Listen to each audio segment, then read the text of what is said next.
We're going to be looking at backside big spins today.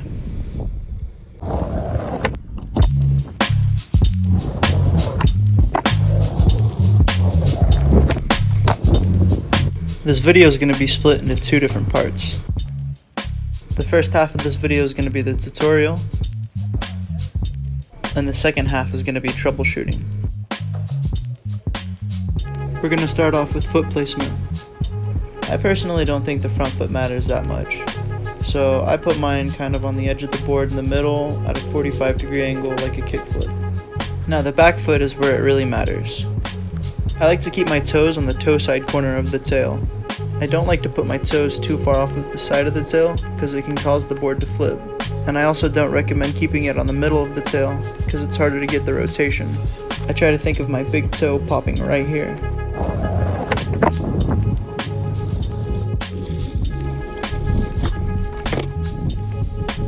As you're bending down to do a backside big spin, open your shoulders up front side in the opposite way that you're going to be turning. Then right before you pop, throw them backside to start the movement.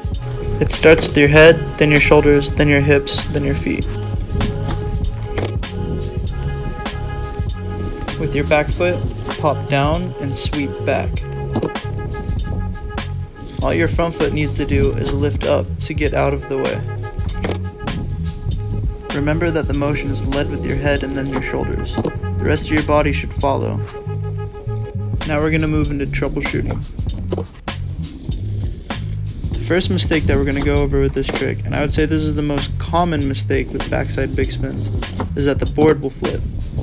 This is likely caused by one of two things. This could either be caused by your front foot not lifting out of the way well enough and it's getting caught on the board, causing it to flip, or it's because of your back foot being too much on the side of the board, causing it to flip.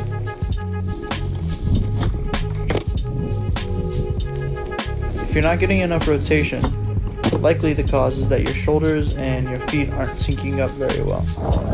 You really want to make sure that you wind your shoulders up in the opposite direction, turn your head, then your shoulders, then your hips, then your knees and feet. Try to keep your movement more loose than rigid, that way you have an easier time scooping the board around.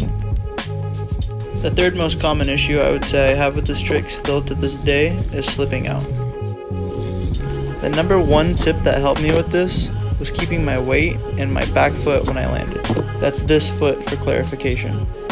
I think I actually learned this in some trick tip video from the early 2000s with Eric Costin when I was a kid. There's a video on backside flips, I believe, but it helped me a lot with this trick and other backside tricks too. I feel like it's kind of a common habit to want to land on your front foot because when you're rolling forward, that's normally where you would kind of want to center your body weight for a lot of tricks. But when you're rolling backwards or fakie, it doesn't really work out like that and you'll slip out to your face. Also, when you're learning this trick, it might help to do kind of more of a pop shove it revert than do the whole thing all at once. Learning this on hips can be really helpful too. I learned this trick first fakie, and if you're a beginner, this will be a lot easier for you to learn fakie too. Follow me on social media for other stuff and daily clips.